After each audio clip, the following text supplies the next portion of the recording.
Welcome to another episode of the Journeys of Not So Ordinary People podcast. I'm one of your co-hosts, Dr. Dave Peltz, and along with me is my esteemed colleague, Dr. Joe Hamlett. How are you doing today, Dr. Joe? I'm doing pretty good, Dr. Dave.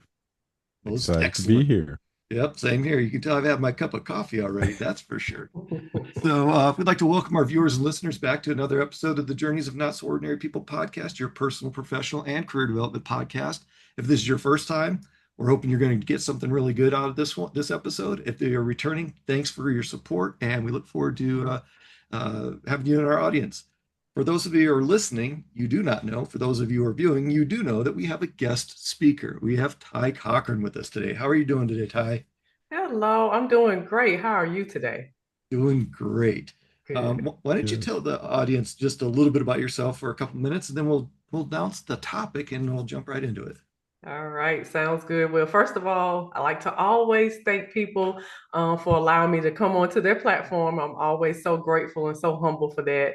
But like you said, my name is Tai Cochran. I have about 20 years experience in leading large scale projects. So that's what I do.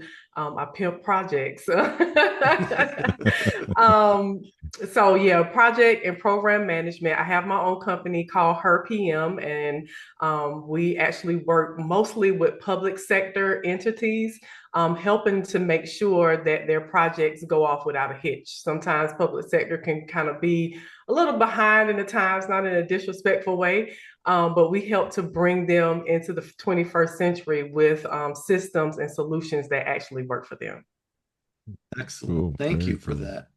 So with that, Ty actually alluded and threw a little teaser out there. The topic for today is, yes, folks, get ready for it. Lessons learned from a pimp. So, Ty, could you tell us? Oh my gosh, could you tell us what that means? Lessons learned from a pimp. I'm sure our audience is just like, did they just say what we thought they just said? So yes, the PIMP is pretty much saying that I'm a certified project manager. So PMP. So I just dropped the little I in there. And it's just really for grins and giggles to make it all make people like you laugh. So but that just, I'm a certified project manager. And I have been now for almost a decade. And again, we are just making sure that we are leading projects with excellence, flawless execution is what we promise. Excellent. Mm. So, tell us about some of the lessons you've learned as being a PMP pimp. Mm. I've learned a lot of great lessons. But I would say one of the biggest ones that I've learned, especially working in public sector, is to make sure that you involve the people, right? I think a lot of people forget once you begin implementing like a large scale project, that's going to change so many people's like work processes and things like that. They forget about the people side of it. And I think that's so important. So I think that's my number one lesson is to never forget the people, not only the people that are going to be affected by the project, but also the people who are on your project team as well. I've kind of moved out of the term of project management and into project leadership, Mm. because leaders do things a little bit differently, right? Most of the time, like we're leading from behind. You have that servant leadership heart. So that's where I stand with anything. So my biggest lesson is just to make sure that the people are always involved. We were on a project last night, and that was actually one of the same conversations that we were having about bringing the right people to the table. Like Mm-hmm. you say, you're going to be affecting people's processes, the way they normally do things. And if you don't include them and let them provide some feedback, then you might have gone through all this effort and energy for nothing, Right. because you haven't really considered the whole spectrum, everything Right. that's involved with that project. So Yeah. very timely that you Yeah. just brought that up. That's definitely true. And I would say my next lesson after that, it still involves people. It's just to make sure that your executive stakeholders are involved as well. Because if you don't have that executive sponsorship, that executive leadership, behind you to push the project along, it will continue to stall. And then it will just cost the company money, and it will cause frustration for everyone within the organization as well. Yeah, I like what you said. Oh, you've been saying, Ty and Joe, about making sure people are involved and the right people are involved Yeah. and the right leadership is involved. Yeah. And that doesn't mean in just your department or your organization, because it most certainly will impact others at some point, whether your process becomes better or more efficient or more streamlined, or you're using a new product or a new process that the other organizations or departments aren't used to seeing or working with. And now they have to catch up and get up to speed. Yep. Even if it's just once in a year or two, it's going to create a ripple effect. And you want to make sure the right people are involved at the right time. That doesn't mean have everybody from every organization come in. That's not feasible. But the key players that are going to potentially be affected, have someone sitting there at the table that has the capacity and authority to provide relevant feedback and input. Right. And I think, Dr. Dave, you made a very good point about the cross-functional part of like implementing systems. A lot of times people forget about that too, but again, it's still the people. But the workflows, like if I have a workflow that's going to go to you and then it's going to go to Dr. Joe, but we don't know this because we're operating in silos, then that will the efficiency of our system that we are implementing will not be realized, right? Because you don't know, and it's going to stop right there with you. And then once you actually figured out that, I have to approve this workflow for it to go to Dr. Joe, by that time, things are really held up and, backfield, I guess is what I'm trying to say. Mm-hmm. Now, I also like the idea, Ty, that you talked about having, leadership's buy-in, because your project can be derailed very quickly when people realize the leaders don't support this, so why should I support this? But if it's coming from the top, that direction is led from the top, you're going to have a much better chance of it sticking, it being effective. So Right. I definitely agree that is also a very good lesson learned for people to know that. And working in the public sector, not just like the mayor and your chief HR officer, but you also have to include your city council, because they're leaders as well, because you want to make sure that the constituents of the city or the county, that they're informed about the project, because it's their money, right? They're funding this project ultimately.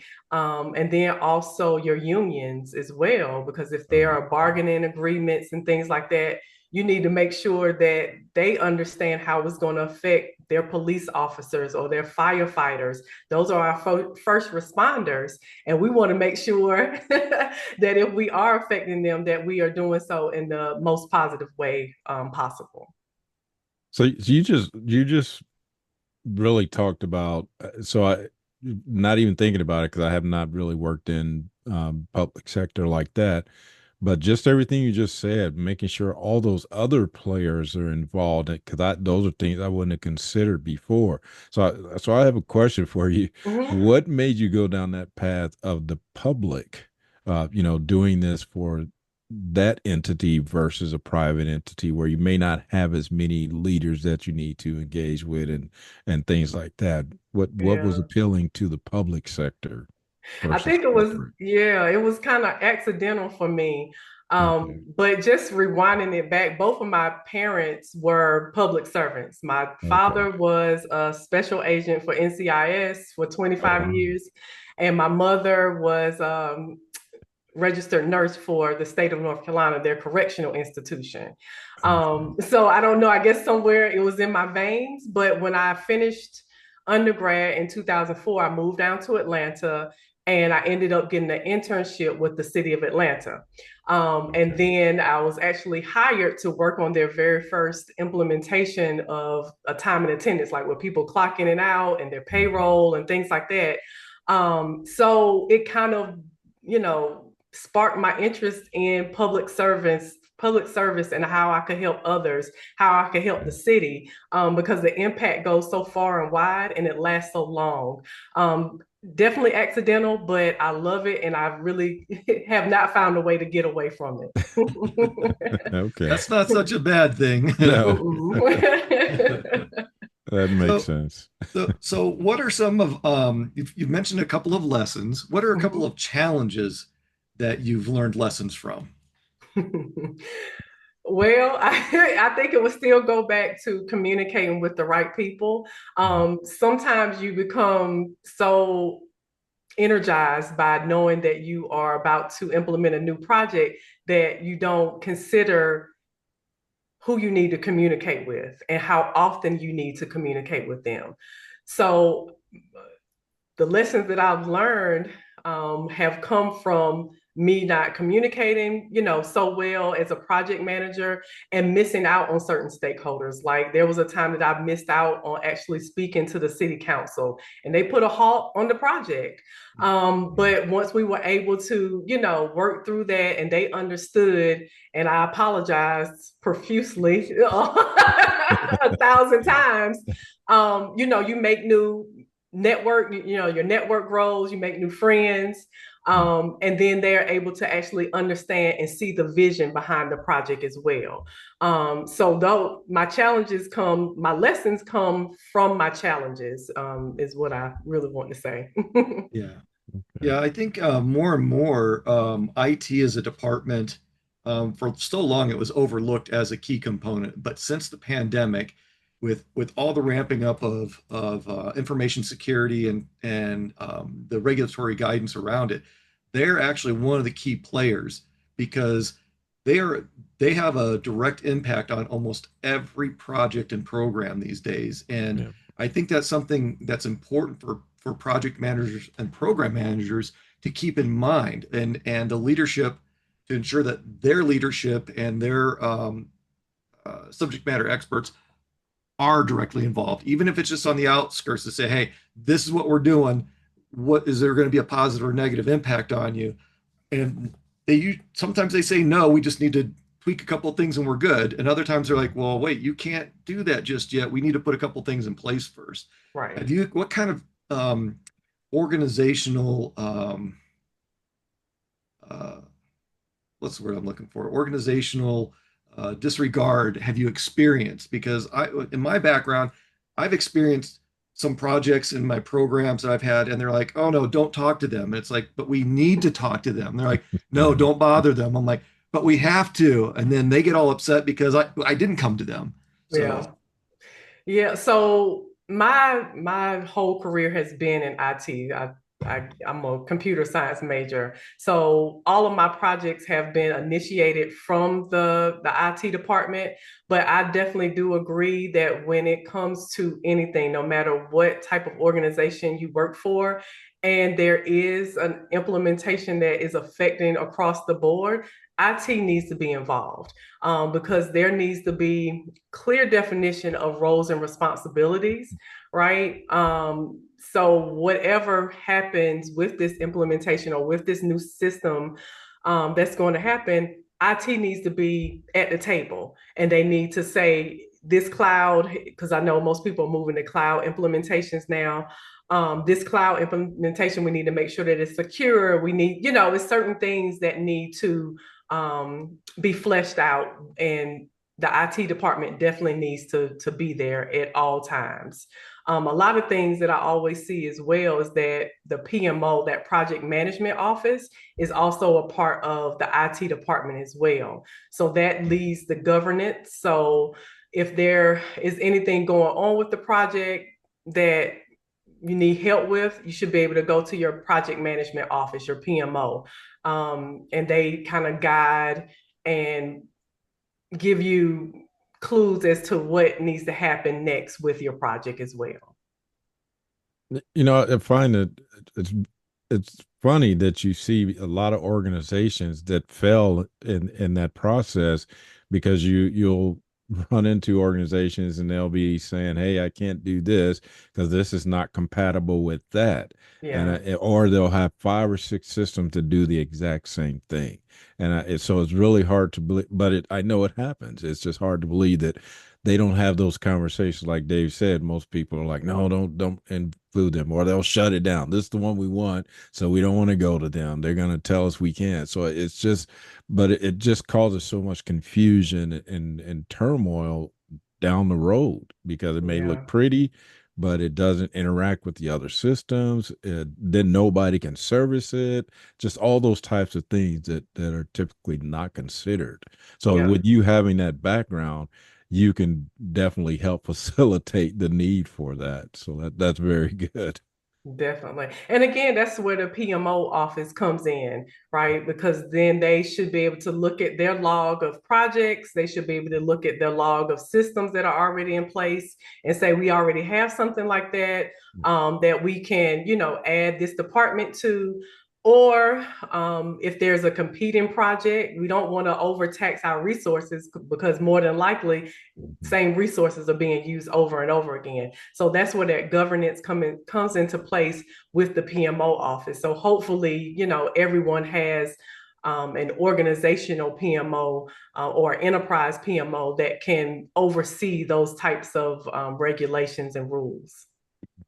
Yeah, I agree 100%. Is when we talk about involving the right organizations. And I think it's also important, as Joe mentioned earlier, we were having a conversation yesterday with a client that, bringing in people who may be able to benefit from this project, because there can be a shared responsibility. Sometimes it's fiscal, and that creates a win-win for everybody. Because then it's like saying, like Joe said, it can be pretty, but if you go ahead with it looking pretty and you have like 500 hours of rework, you just blew the budget and the timeline. So, getting the right players that could benefit from it and helping them understand how they can benefit from it, or ask them if they'd like to be included in it, can really be a game changer in a very positive way. Again, especially financially, even if it's just a little bit of the share, it can create a huge benefit, because you're maybe making a couple of small tweaks, but now almost, let's say instead of one organization benefiting from it, maybe you have 5 organizations that benefit from it. Right, most definitely. I think that's the most important thing to do. Again, is making sure that you have the right people at the table, making sure that they understand what the system does. So my goal also is to make sure that we implement solutions and not systems, right? Because we want this new technology to actually benefit the organization, everyone in the organization, as much as possible. So for me, it's about implementing a solution, and you can't implement a solution if the right people aren't involved, and you have not taken the time out to really do your homework or your research about the system, and to make sure that it is going to meet your needs as much as possible for that organization. So, being the pimp that you are, what are some tools that you can suggest or offer to our audience that might make this a little bit easier, or a little bit less friction, reduce the friction a little bit, maybe between different departments and organizations? That's a great question. So for me, because I do have the PMP certification, I definitely lean on that framework and that methodology a lot. So beginning with a project charter, right? So just making sure that people understand exactly what's going to happen in this project. So that's like your high level project plan. So laying out those milestones, laying out that project schedule, your cost, right? What's going to be the ROI for this project at the end? Also that RACI chart. So who's responsible, accountable, consulted, and informed. So making sure that people understand what their role is on the project, because if they don't, I'm going to swerve into your lane and you're going to swerve into my lane and no work is going to ever be done. So though I would, and then also your communication matrix. So going back to that communication and your stakeholder, so your stakeholder management plan, and then your communication matrix. How are you going to communicate with people? How often is it going to be email? Is it going to be through social media? Is it going to be through a newsletter? Things like that that you definitely need to lay out and make sure people understand the impacts behind the change that's going to happen for the organization. Wow. That's great. Everything you mentioned are the tools that you need to make it uh, to be on time, under budget, all those things. So Yeah. let me ask you this: since you use those tools, how often do you come under budget or on budget, on time? I mean, with those tools in place. That's also a wonderful question. So for us in the project, I guess in the project management world, like in PMI, they tell you that you're supposed to stay on budget, like whatever you put out there is supposed to stay on budget. But these implementations more than likely, because a lot of times the organizations aren't quite ready. So what you will see is you may go over like some change orders. So I cannot sit here and tell a story that change orders do not happen. So change orders happen when things weren't necessarily in scope initially. So now we have to bring them into scope, right? So that may be a integration or interface that might have been missing that we didn't consider, right? So things like that happen. And then working with public sector, a lot of times you have Christmas, you have Thanksgiving. Those holidays are pretty much blackout periods. So you can, and people don't want to admit that in the beginning of a project that we have these periods of blackout and people won't be available. So that oftentimes will extend your schedule. But as a project manager, what I do, you're not supposed to necessarily build in buffers, but you have to build in a buffer, right? Okay. A contingency. So contingency, about a 20% contingency on your cost, and probably about a 20 to 25% contingency on your schedule, just to be able to mitigate things that come up within the project. So I can't say that I have never missed a deadline or anything like that, but you just build in those contingencies and work through the mitigation. So. That's a good response, because I know that was a loaded question, because it is very difficult to keep those under, because you're right. Those things that you don't factor in at the beginning, you learn different things while throughout that process as well. So, Definitely. but good explanation for it. Yeah, and I like what you said about building in that buffer. I'm of the belief that you under promise and over deliver, because the last thing that you want to do is over promise and under deliver, right? Yeah. And when we deal with our clients and when, in our past experiences, we've tried to build in a buffer, and I know sometimes that frustrates the leadership. Like, well, we need it sooner. Well, yeah, but to your point, there's holidays. What if what if one of the subject matter experts calls in sick? What if you have to go through a couple of these scenarios to cover yourself, because maybe there's a vacation coming up or school starting or whatever. And it's like, well, that's going to have an impact. Spring break will impact the schedule. The end of school is going to impact the schedule. So, being aware of these other things and utilizing at minimum the three tools that you mentioned is critical. Some people and some they want the projects. We'll do one tool. It's just a general time frame, and we got this done. It's like, no, we have to use all the tools, not just the hammer. We have to use the screwdriver and the saw too, not just the hammer. Right. That is very true. And it really all goes back to risk management as well. So that is another tool that we have to make sure that we are taking advantage of, is doing the risk assessment, planning out those risks. The only time that risks are bad for a project is if you have not taken the time out to think about them. Yeah. So all those things, all those ifs that you were just talking about, Dr. Dave, that's the risk management, right? And that's what can come in and explode our project if we don't take the time out to think about those things. So it's very important. Yeah, and I want to clarify what I was saying about, those contingencies. It's not just for your team. You need to talk to the other players that are at the table and find out, what they have on their plans. Maybe they have a conference that's coming up halfway through and they're a key player and they're out for a week. Right. Yeah. So it's not just understanding your schedule and the team that's directly involved. It's understanding the other people that are at the table and their schedules and their requirements and their milestones that they have to meet with their additional work, because this now becomes additional to them and it may impact what their other deliverables are. Right. That's so key, because burnout on projects, especially if they go more than 6 months, if a project lasts more than 6 months, burnout is a real factor that many people don't take into consideration. Because I am working and I'll go back to being a civil servant, right? If I'm working on this project about 80% of the time, because we have this tight deadline, and I still have to do my day-to-day operational work, and that's 100% of my time, I'm already overextended.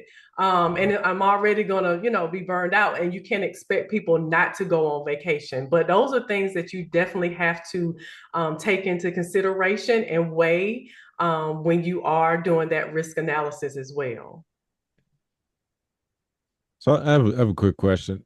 So when you're presenting all these things, the necessities of this project to, say, a potential client, I'm sure there's probably some pushback. So how do you deal with that? Their decision to, oh, I don't think we need that. Oh, that's going to take too long. How do you ease their minds or get them to understand the impact that it could have not doing those things? Yeah, that's a good question. A lot of times with the contracts that I have, they are referred to me, so they already know I'm going to come in and work in a certain way. So that helps me out a lot. But when we get to the table, that's one of the things that we definitely discuss. Is I'm probably going to give you some recommendations that you may not be comfortable with. However, based on my years of experience, I'm telling you this because, and these are the things that I've seen, right? Lessons learned from a pimp. I lay out my lessons. And if those, if they choose to go in a different direction, but still hire me, the only thing that I can do is document what we've already spoken about, right? I can document this is a risk. These are my risks, and I'm going to lay them out. That's the first thing I do when I get on a project. I start talking to people about the potential risk for the project. They're documented, you have them, the things that could potentially derail this project if we don't handle them in a certain way. So that's what I do. Documentation is my best friend. Okay. I love this. I love this conversation, but unfortunately, we're down to the last 2 minutes. I don't know where the time went. So, it did go fast. so Tai, what are a couple of things that you want to leave the audience with before we close out the podcast? Yeah, I would say the biggest thing is to always seek knowledge, always ask, right? No matter what level you are on, what you are planning to achieve, just always go after the next best thing. Always look for a book that you can read, a magazine article that you can read. Stay on top of your game, no matter what industry you are in. It's so important. Excellent. Dr. Joe, what are your final thoughts? Well, I just appreciate Tai coming in and telling us those lessons learned from a pimp. I mean, those were very good. I mean, if you don't succeed with that information in your next project, then you're going to need some more lessons from a pimp. So, Call me.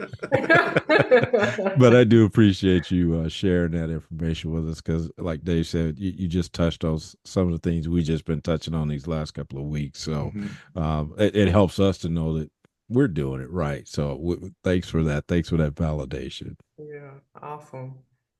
Yeah, and thanks for taking time out of your busy schedule. I know you just have an overabundance of free time like everyone does. So we really appreciate you coming in and sharing your knowledge and wisdom with us.